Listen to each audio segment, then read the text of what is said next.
Hello everybody, we're out today doing another seasonal treat. We're going to be looking for hawthorn berries and turning them into fruit leather or jelly, and for this you need a couple of bits of equipment. I've got myself a nice fork stick and a basket, and that's my hat in there, and that's just a receptacle and a stick. And I've tried this about 5 or 7 times and only had it work twice. So we're at the beginning of September, and I'm out with Neil. Hello. And we're going to be looking for these haws. From here. Hold on. What I'm going to be doing is collecting from a few different trees, and we should be able to get between them what we need where it sets properly. But that's the main problem that I've had before, is picking ones that are either too ripe or too unripe. So we'll collect from a few different trees and hopefully we'll get what we need. Okay, I'm going to hand you over now to Neil, who's going to be doing a ident for the hawthorn tree for us. Well, it's possible to confuse the hawthorn with the Midland hawthorn if you are in the Midlands. That's a Crataegus lygivita, and I think that has larger berries as well as larger leaves. I don't know if you can use it for fruit leather, I'm not sure on that one. But the most common tree within our landscape is Crataegus monogyna, the common hawthorn, which is what we have here. Okay. The hawthorn tree is one of the most common trees within the English landscape. It's generally will be a shrub to a small tree, doesn't grow much more than say 15 metres high. And at this time of year, when it's fruiting, you'll see the red hue of the berries, and they'll be quite a distinctive colour because they're generally quite laden with berries. We've got a few here, as again it's very much a common tree and very common in hedgerows. So those of you who have lots of agricultural land, you're bound to have many hedgerows and therefore many hawthorn trees. We'll come closer now and you'll see the main identification features. Well, obviously you will be able to see it from quite a distance at this time of year due to the berries. Now, we'll start with the bark. What do I say? Well, let's just, you can see down here they've started to fall in this area, so this is a good sign for us. There we go, many, often multiple stems, being like a shrub tree, and being called a hawthorn, have quite large thorns on them, so quite distinctive, all over, from the bark and the bark ridges to the stems themselves. If we go over and grab a stem, some more of the main identification features will be in the leaves. So earlier on in the spring, when the leaves actually make a very nice tea, you can also just chew them if you pick them young. But the shape there, 2 wide wings at the bottom, it's a simple leaf, yet also with, what's it called? Lobed. Yeah, lobed. Obviously very distinctive lobes there as well. Now in the spring they'll be a lot smaller. This time of year they're beginning to go into autumn already. You're going to get a bit of dye back there. If you get that shape, like I say, it's such a common tree, it should be quite easy to identify. And it's the berries that we'll be using to make our fruit leathers. Again, they're a very, very distinctive red berry. If you look, there's 5 stars there on the end of the calyx, they call that, which is basically the stub of the flower. And if you break it open, there's the seed. Right, now these trees, this is a grand example because they're so prolific over the years. As they've fallen from this tree, it's just grown on and on and on, and there's, I mean, it looks like about 20 different stems there of different trees, and that's a lot, you know. They're all up and down here, so now we should get a good few minutes to stand around. They've been planted. What, the hawthorns? Yeah, that's what them tree guards are for. Yeah, but are they hawthorns that have been planted? Yeah, it's a hedgerow. Oh, okay, bugger it then.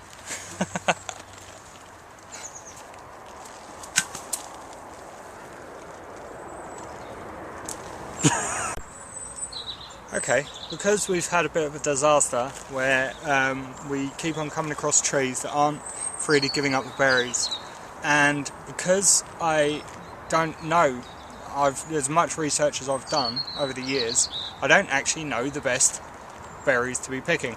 So what I'm going to do is we're just going to go over a bunch of different trees in different areas, and I'm going to be hand picking the bunches. And you can see here there's lots and lots of bunches ready to go. So we're going to be picking those, throwing them in the bucket just like this, and any processing that's going to come later, we'll do that later. But for now, I'm just going to pick them just like you would blackberries or anything else. And just the major bunches, the ones that look healthy. Sorry, did you stop? Just the major bunches, the ones that look healthy. And yeah, this should be about fine.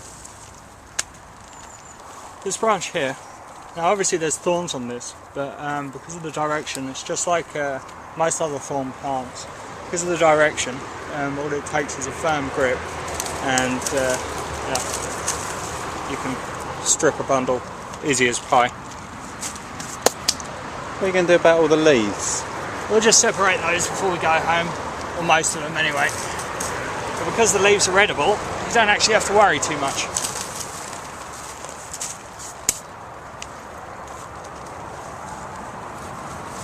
And you get to fill your basket a lot quicker as well, don't you? Yeah.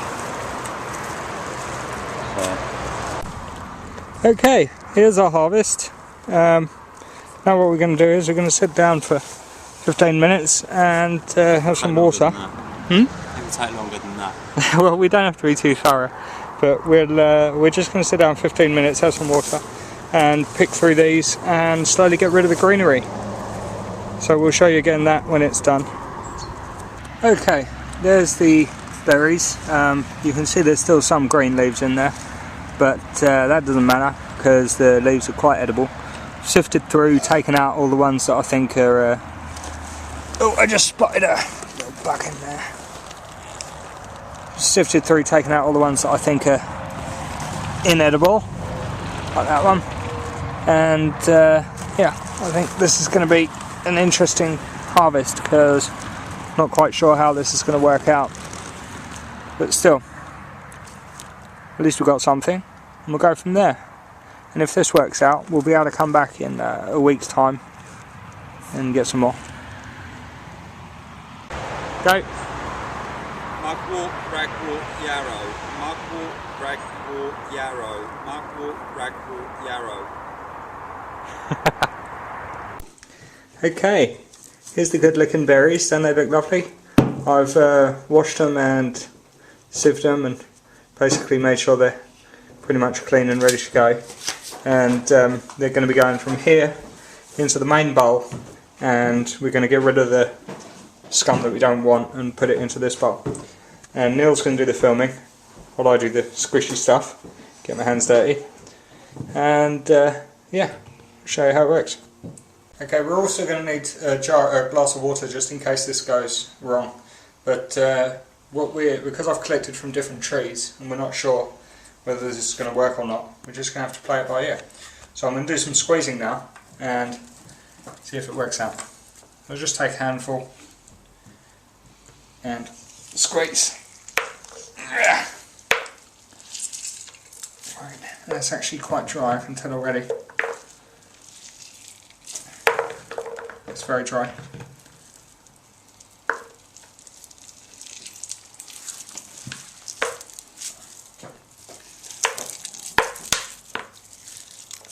Okay. Right, we don't actually have any juice whatsoever, so I'm going to need to add some water into this already. So, have you got any thoughts about what's going on here? Not much is what I would say is what's going on here. Very little in fact. I think these are way too dry. I think we might have picked trees that are too old, too ripe. We might have picked trees that are too young. Just I think don't they're know. too young. You reckon? Yeah. I'll keep going for a bit. Like, if this fails, this video is just not. It's a waste, isn't it? We're not going to put this on there, surely. Well, yeah, pretty much. We could keep all the bits of me because they're worthwhile having, but. Oh yeah, because you're so great. This is like showing someone how to waste an afternoon. But now, all jokes aside, I think that it's potentially too early because they didn't come off the tree. Now, obviously, they're going to come off the tree when they're ripe. This is the tendency of many fruits.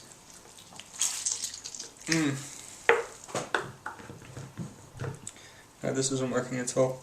Should we just give up? Wait, let's see. Okay. Tell you what I'm going to do. I'm going to add a bit of water to this. Mix that in there. That's a bit more like it actually. Can you add a touch of water to this?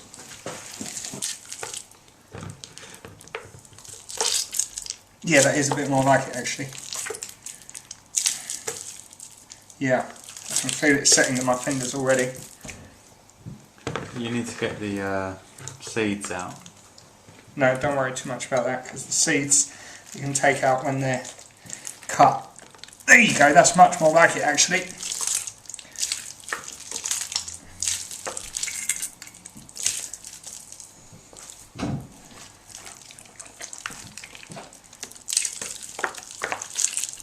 Right, that's much more like it.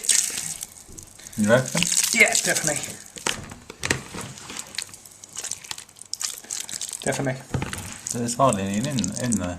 I know, we've only done a bit.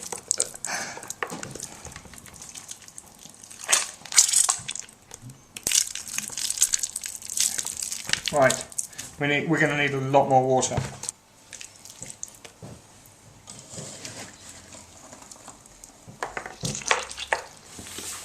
Well, whilst we continue, I'll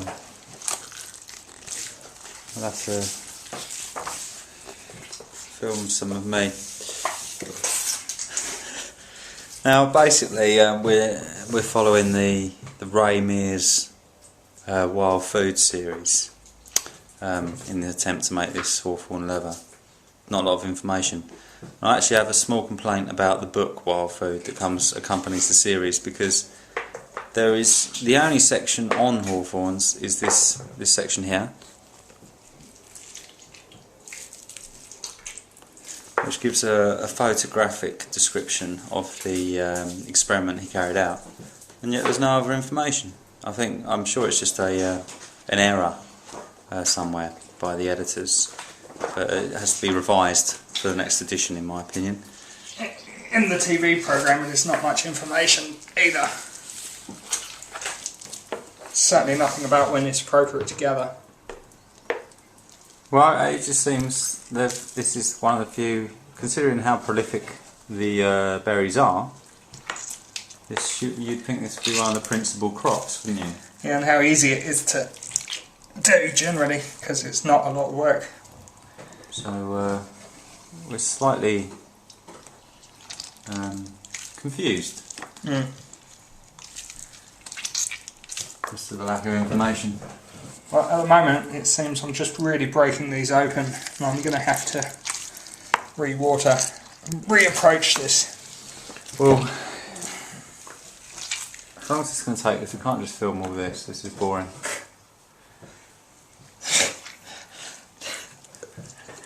What? You've been in such a good mood today, Neil. Why spoil it now? Right. Well, I've broken them open. Yeah. And what I think I'll do now, you see, this is what it should be like all the way. Just globs of the stuff. Globular. Yeah, globular, I think is the word you're looking for, but yeah. Let's pour this water in here and go back the other way.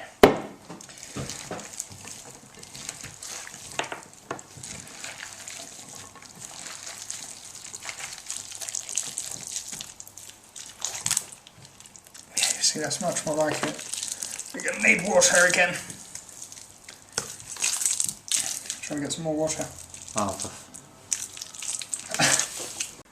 Well, I think that's what's basically happened to much of our food production.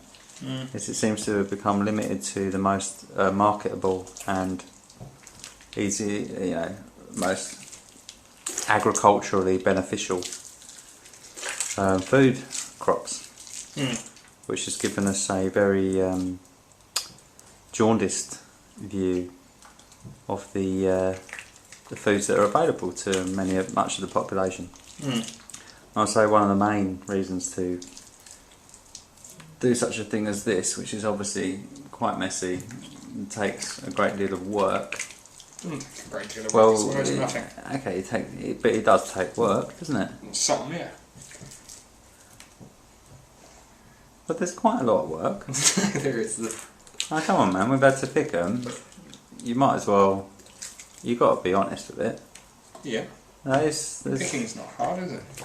Well, it's because it's a pastime. There's a lot of advantages to just going out and collecting stuff.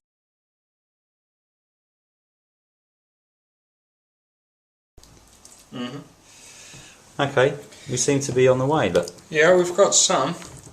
We've yet to see if it's going to set properly because it might be too watery now. But we have definitely got some.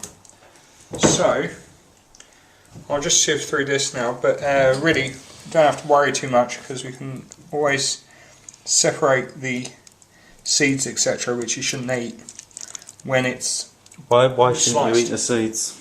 Cyanide, Cyanide. like most other fruits and seeds and things that you shouldn't eat is cyanide. But Cyanide was developed by nature. To reduce insect predation. But yeah, I think that should be fine, and we'll leave this to set, and we'll remove anything we don't want when we slice it, because that will expose all the seeds, etc. Well, that is providing it sets. We need to make sure it sets first. But yeah. Well, how are you going to do that? No, we just wait. It'll only take 15 minutes at the most, providing it's not too watery. So yeah, we'll just clean up the table now, and we'll wait for that to set. Brilliant. It doesn't look appealing at the moment, of course. Right, there's our mess, straight from a dead dog's eye. And if I tip it up on the side here, you can see there's no movement. There's not even a wiggle. And that's set now. It's only been about 15 minutes. We'll, how is it, nice and sticky? Yeah, it's getting there. Okay, good. Well, I think we can tip that out now, and we'll inspect that and think about slicing. Okay, here's the gubbins. There you go. See that moving there? You can see it's got an edge to it. Ooh. Lovely. That's rather good. It's nice and clean on the inside there. And there's your sick, which it remarkably looks like.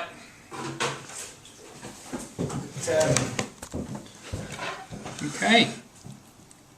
See, this is your jelly. It's all quite natural. It just sets by itself.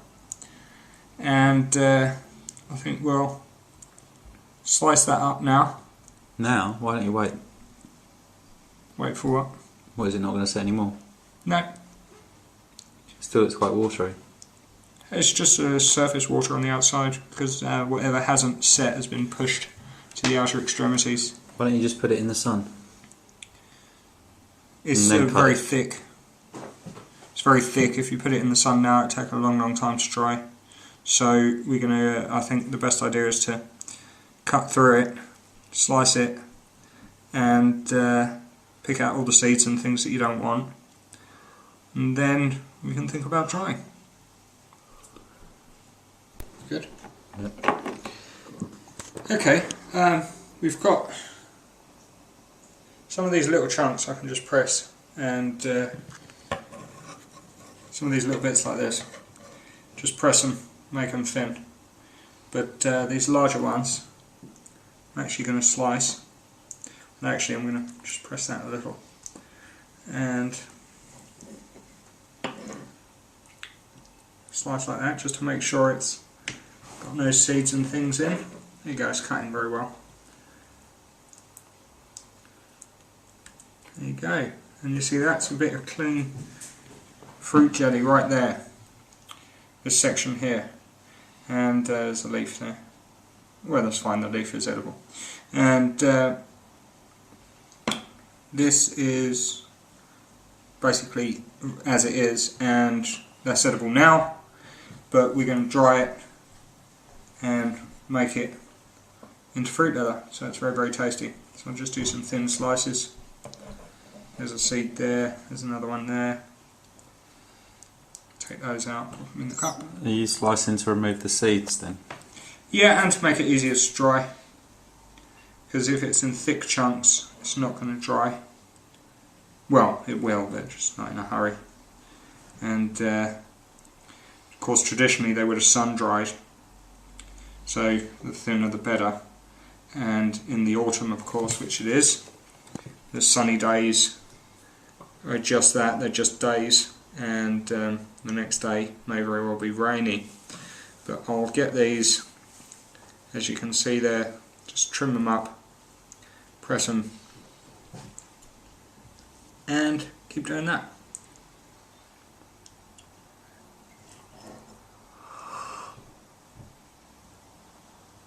Okay, so there we've got quite a few slices out of that chunk, and we've got a lot more on the table there. So I think we're going to have quite a few here. So it's just more of this. Get back to you when it's drying, I suppose. Right, there's our tray of stuff. This is just the first tray. There's loads more. It's probably about a third. And that's going to be going in the oven. Slowly but surely, about 100. I'll show you a little trick for when you're drying in a minute. Okay, I'm going to put these in the oven now, and there's a little trick I use when I'm drying things like thank you, a little trick I use when I'm drying things like bananas and apples and that, and basically you leave the door just open slightly like this, because this gives the air inside an opportunity to escape, which means that the fruit, the thing dries instead of baking or being cooked, because the air can escape. Okay, these have been in for a while. I'm just going to open it up now, have a look and turn it, and I'm going to put a second tray in, and let's have a gander. Oh, they look grand. They look like they're coming along nicely. Yeah, beautiful. Still no real firmness, but it's a lot firmer than it was and very easy to turn. So I'll just do that and pop them in, and hopefully these will be done by the end of tonight and you can see them.